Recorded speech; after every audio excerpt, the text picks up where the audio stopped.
Hello, আসসালামু আলাইকুম viewers. আশা করছি সবাই অনেক ভালো আছেন। তো আজকে ওয়াসার কনস্টেবলের মেডিকেল টেস্ট এক্সপিরিয়েন্স আপনাদের সাথে শেয়ার করব। তো যারা যারা আমার চ্যানেলটি এখনও সাবস্ক্রাইব করেন নাই তারা চ্যানেলটি সাবস্ক্রাইব করে দিন এবং ভিডিওটাতে একটা লাইক দিয়ে দিন, পারলে বেল বাটনে ক্লিক করে দিন।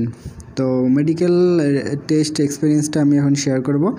তো সেদিন মেডিকেল টেস্ট করা হয়েছিল ঢাকা ক্যান্টনমেন্টে armed force institute of প্যাথোলজিতে।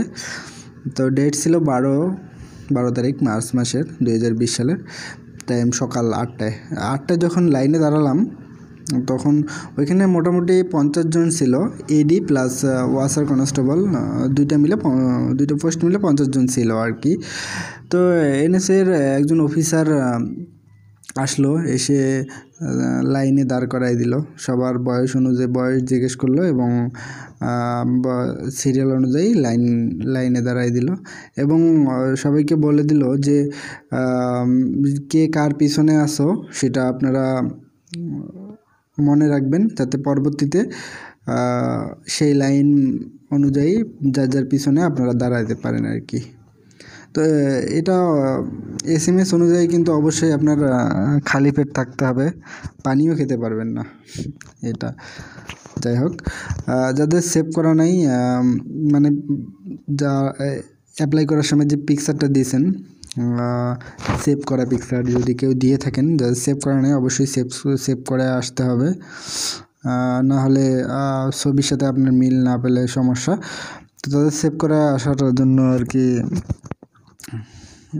Order দিল আর কি তারা।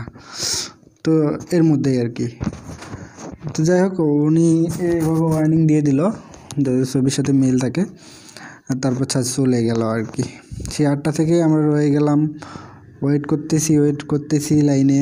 একজন যাদের যা দরকার তারা করে নিতেছে, যারা সেভ করা দরকার তারা সেভ করে নিতেছে।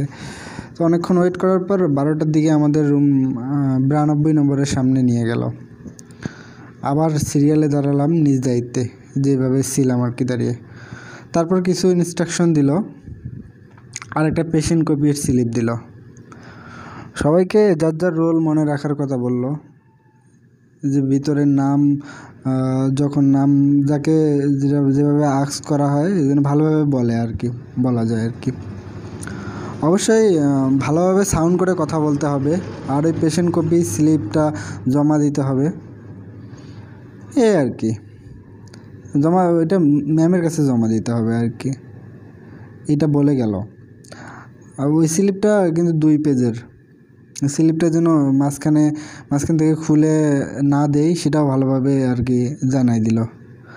তারপর তিনজনকে করে রুমে ডাকলো আর কি, 1 2 3 মার্কিং করে।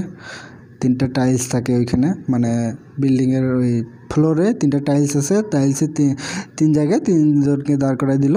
তো 1 2 3 আর কি, সেটা বোঝাচ্ছিলাম। সিরিয়াল অনুযায়ী দাঁড়ালাম টাইলসের উপর। যখন আমার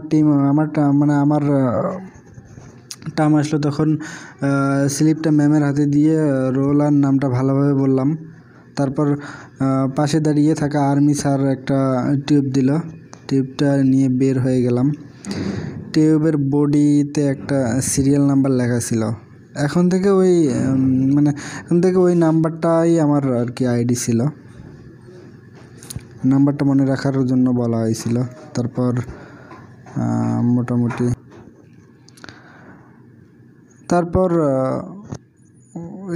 ইউরিন কালেক্ট করার পর কালেক্ট করার জন্য নাম্বারটা মনে রাখার জন্য আর কি যখন বলা হয়েছিল, তারপর ইউরিনটা টিউবে কালেক্ট করার জন্য পর বাইরে রাখা বক্সে রাখতে বলা হলো এবং সিরিয়াল অনুযায়ী রাখতে হবে, মানে টিউবের নাম্বার। তারপর আবার সিরিয়াল অনুযায়ী দাঁড়ালাম, একজন করে ডাকলো, পিক তুললো, তারপর আমাদের নিয়ে গেল প্যাথোলজি ডিপার্টমেন্টে।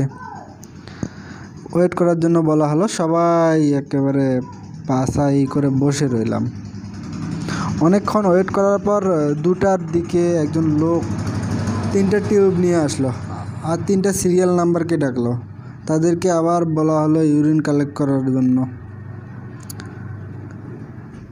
তাদেরকে ইউরিন কালেক্ট করে আনার জন্য বললো। যখন তারা ইউরিন আনলো তখন ইউরিন নিয়ে আবার ওই রুমে বা 92 নম্বর রুমে যেতে বলা হলো। আর বাকি সবাইকে বাইরে যেতে বললো, সবাইকে যেতে বলা হলো। যাই হোক, এতটুকুই করা হয়েছিল আমাদের সাথে। আসলে এতক্ষণ যে কথাগুলো বললাম ভিউয়ার্স, এটা আমার না, একজন ক্যান্ডিডেটের, যার নাম এবং কোনো কিছু প্রকাশ করা যাবে না এবং করতে মানা করেছে। যাই হোক, আশা করছি সবার ভালো লেগেছে। আর সবাই সতর্ক হন এবং সেই অনুযায়ী প্রিপেয়ার্ড থাকুন। আশা করছি, দোয়া করি সবার চাকরি হোক, যারা চাকরি পিপাসু। তো অ্যাট লাস্ট ভিডিওটাতে একটা লাইক দিবেন অবশ্যই, ভিডিওটা বন্ধুদের সাথে শেয়ার করবেন।